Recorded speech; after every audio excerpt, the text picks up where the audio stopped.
Now, normally we bring you a word of the show, don't we? On this show, on BBC Radio Wiltshire with me, Sue Davis, but today it's not a word, it's a noise. Just sound like me deflating at the end of a day. But that's the noise of a drone. And I'm sure really popular over Christmas. If you are lucky enough that you've got a drone in your stocking, you might want to listen to avoid breaking any laws, because a new set of rules came into force on the 1st of January. It means if your drone weighs over 100 grams, you've got to complete an online theory test and have a flyer ID before launching it into the sky. So are more regulations a good thing? Is it taking fun out of the hobby? Kevin Steele from Malmesbury runs Red Drone. It's a company that specialises in delivering aerial photography and videography.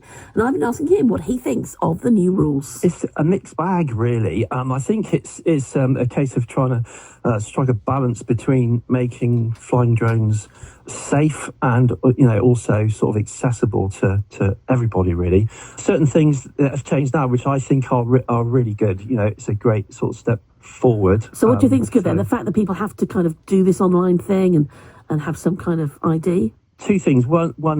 So at the moment, somebody gives buy a drone online, go and take it in the garden, with knowing nothing about flying drones. The second they take off and they are in the air, they are breaking the law.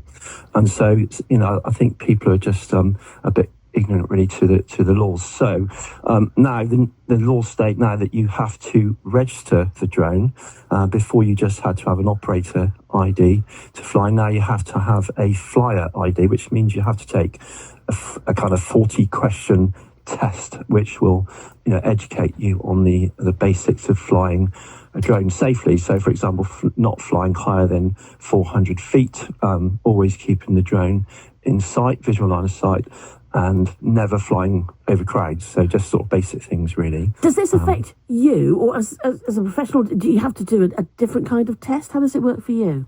So I've done that test, obviously. I also have a GVC license, which gives me different sort of privileges for flying closer to buildings and people, and using larger drones. So most of the law sort of revolves around the weight of the drone. So as you said, now the laws changed. So it used to be 249 grams was the cut-off point, and now it's 100 grams. So even the small drones, which would have previously been classed as a toy, so now whether they've got a camera or not, whether they're classed as a toy or not, you have to have a flyer ID. Yeah, you said you've done the test. What is that test like? Because a colleague of mine said her son had done it and he didn't know anything about drones and he passed it no trouble whatsoever. Is it of any worth having this test online?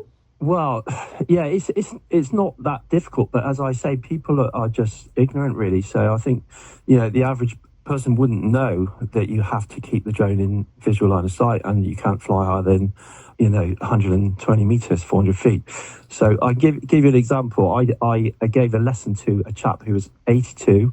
He couldn't actually see the screen and he couldn't see the drone. So a bit of a non-starter, really. He bought the drone because his friend, who lived in the next village, had not invited him to a barbecue in the summer. So he was going to fly the drone like 2 miles and see who he'd invited. Yeah. You are kidding me. And that was his reasoning behind it. Yeah. This was the second drone he bought. The first one he took off from the coast and flew it over the sea, and then realised 10 minutes later he didn't know how to turn it round.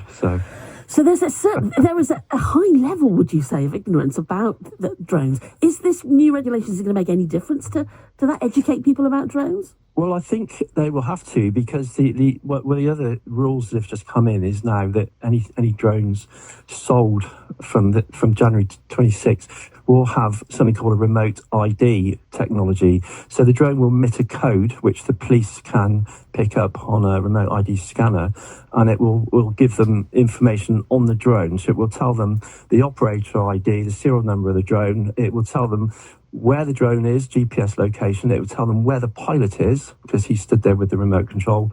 So they will have all the information. But it was also, if people say, well, what if you don't register? Nothing's going to happen. Well, it will also tell the police that drone isn't registered.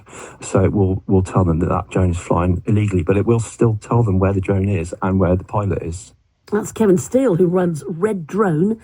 in Malmesbury. If you want to find out more, including maybe some advice on making sure you're not breaking the law using a drone, maybe when you've got this Christmas, you can get in contact with Kevin via reddrone.co.uk, reddrone.co.uk. That might be my favourite story of why anyone would own a drone, that 82-year-old man whose friend didn't invite him to his barbecue, so he got a drone so he could fly it the 2 miles to the next village to see who he had invited to his barbecue. That's astonishing. Yeah, let me know. Do you have a drone? What do you use it for? Hopefully not spying on an ex-friend and their barbecue. 08000 283366 to get in touch on the phones. Always free to give us a call here at BBC Radio Wiltshire. Or you can WhatsApp as well. 08000 321 333, putting Wiltshire first. In the next 5 minutes, we're going to bring you one of our best of the guests, which we've loved. The Reverend Kate Botley, known as she was originally on Gogglebox. She's on the telly quite a lot, revealing amongst